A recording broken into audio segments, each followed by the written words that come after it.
On va commencer par mon premier top. Vous allez voir, c'est pas mal concentré Marvel cette année. Spider-Man Across the Spider-Verse. Yeah! Honnêtement, Ben oui! euh, j'avais une grosse anticipation pour ce film-là parce que le premier, selon moi, était une masterclass. C'était un film qu'on s'attendait pas. C'était un film qui est sorti de nulle part, puis on s'est dit, ah, un Spider-Man en dessin animé. On a déjà assez de Spider-Man. On est rendu à la troisième version, puis honnêtement, c'était un wow. Puis là, dans le 2, j'étais là, bon, on a quand même fait un bon résumé de l'histoire dans le premier. Comment que le 2 va pouvoir aller apporter quelque chose de mieux? Puis ils ont complètement réussi, là.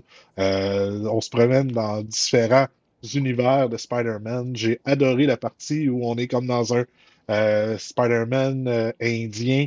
Les, les dessins sont vraiment bien faits.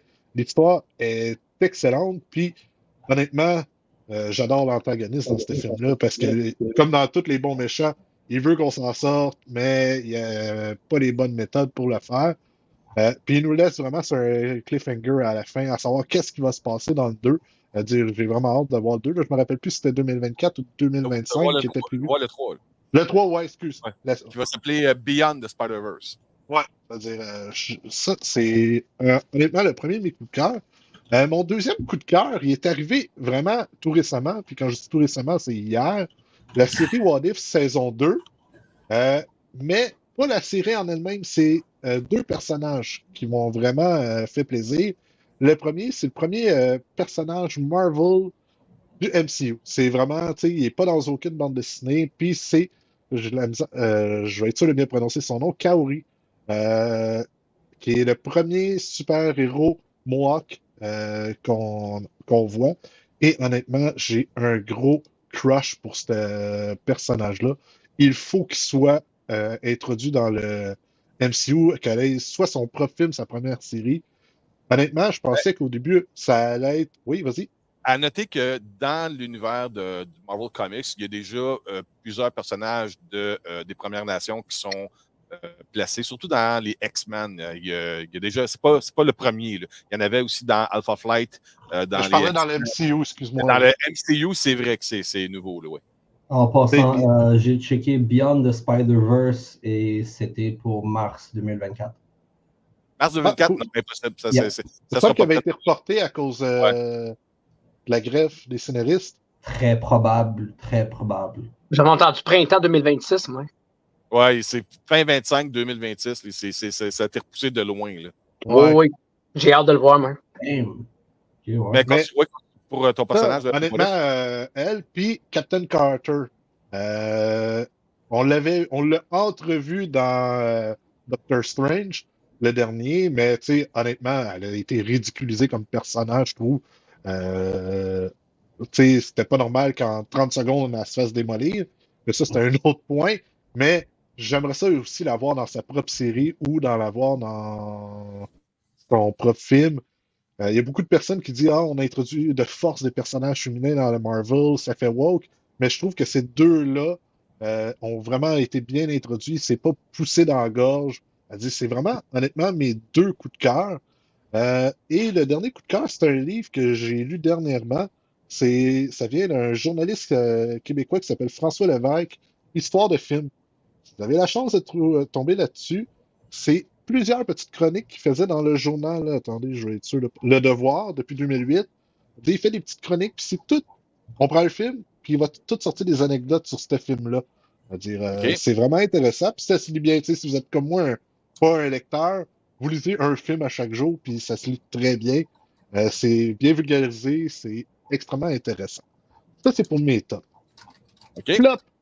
Je me ferai pas d'amis avec ça, mais mon premier, c'est Gardien de la Galaxie Volume 3.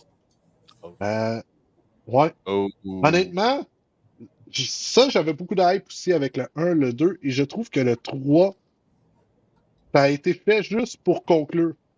L'histoire est bonne, tout, mais il manque quelque chose. On dirait que James Gunn a vraiment juste est obligé de faire un 3. Il a poussé plein de stocks intéressants.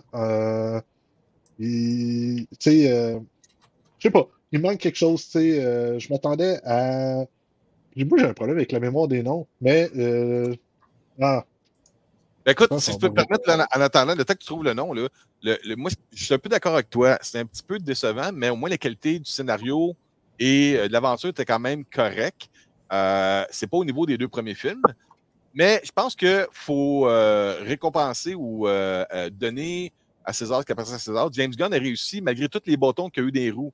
Il faut se rappeler qu'il s'est fait mettre dehors. Il est envoyé Ouais. chez DC. Il est revenu. Pendant tout ce temps-là, ben, lui, il avait déjà une histoire, un scénario prêt qui suivait, je pense, Endgame. Puis finalement, ça a été repoussé après plusieurs films de Marvel. Fait que là, il était comme pogné pour. Il ne pouvait plus vraiment continuer la même histoire. Fait qu'il a fallu qu'il s'adapte, qu'il change, qu'il réécrive son scénario, tout en pensant à créer un autre univers chez DC. Là. Fait que le gars, c'est quand même une réussite parce qu'il y a des moments émouvants, là, surtout que la belette, le lapin, le Terry, tu sais, dans la prison, là, c'est des moments ouais. tu deviens comme my God! Ça t'arrache le cœur. Puis la bonne nouvelle qu'on a de ça, c'est si vous avez trippé sur la qualité des effets spéciaux de ce film-là, James Gunn a confirmé que c'est les mêmes personnes, pas le même studio seulement, là, mais les mêmes personnes qui ont travaillé sur les effets spéciaux de ce film-là qui vont travailler sur Superman Legacy. Fait que c'est la bonne nouvelle de ça. Moi, c'est vraiment une petite affaire, mais c'est comme Adam Warlock. On prend cet exemple-là, qui est supposé d'être extrêmement puissant, être un rival. Il est ridiculisé. C'est un enfant qui. Je sais pas, il a été mal introduit. Je m'attendais à beaucoup mieux. Je suis d'accord avec ça. Tout ce qui est histoire autour de. Honnêtement, on aurait pu, au lieu d'appeler ça Les Gardiens de la Galaxie, on aurait pu appeler ça Rocket, ce film-là. Tu sais, c'est. Parce que l'histoire de Rocket est écœurante, comme tu dis, c'est émouvant tout. Le reste autour est fade. Ça n'a pas de goût. En tout cas, pour moi, ça a été un gros flop.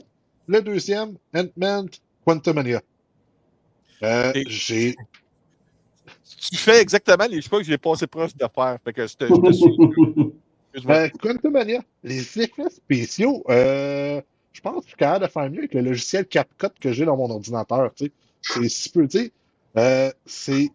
regarde, il y a des bouts, là, on aurait dit que c'était fait pour des effets spéciaux pour le HD. Tu regardes ça en 4K, c'est pas beau. Les intégrations fond vert sont pas bonnes. Puis le méchant, je sais qu'il était pas sûr s'il allait garder Jonathan Mayers ou pas. Il voulait peut-être pas lui donner trop d'importance dans ce film-là, mais il se fait démolir par Ant-Man beaucoup trop facilement.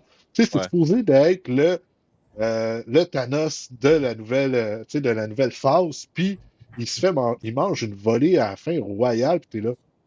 OK, je sais que c'est un de ses variants, c'est pas nécessairement le plus fort, mais c'était, selon moi, beaucoup trop facile.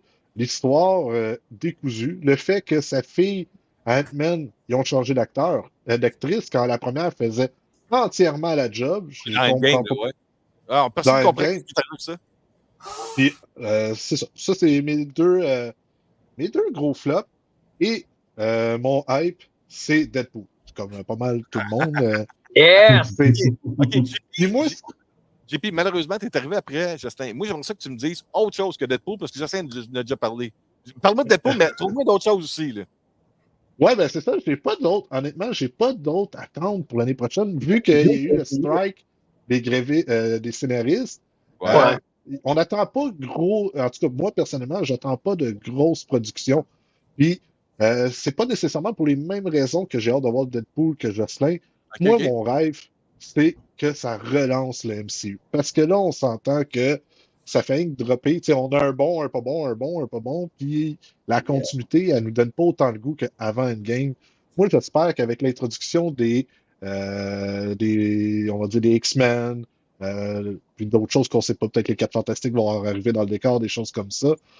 J'espère que ça va vraiment remettre le MCU sur la map. Parce que d'après moi, là, ça passe ou ça casse. Si Deadpool ne fonctionne pas, je pense qu'on peut dire adieu au MCU.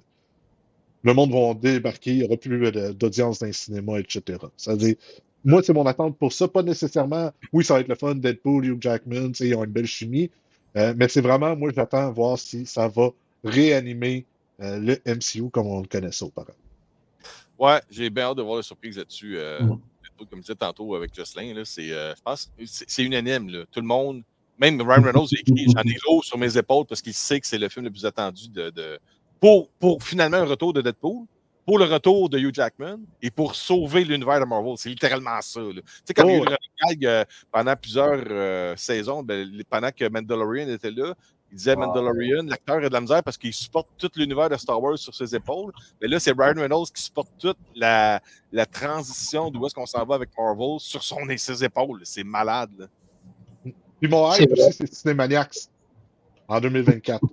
Je sens que ça va être un gros projet puis qu'on va genre exploser là, sur la toile. Ça c'est mon gros super hype. Bien. De un, les gens qui embarquent pour faire les chroniques, vous êtes incroyables. Puis oui, les chiffres montrent qu'on continue de prendre de l'expansion. Il y a des projets avec Jocelyn, il y a des projets qui s'en viennent. Puis en plus, on s'est même fait un groupe pour pouvoir se défouler avec le groupe Bout de Vierge sur Facebook. Fait que, on a un peu de tout pour s'amuser. Puis oui, écoute, moi, j'apprécie énormément votre collaboration par rapport à ça.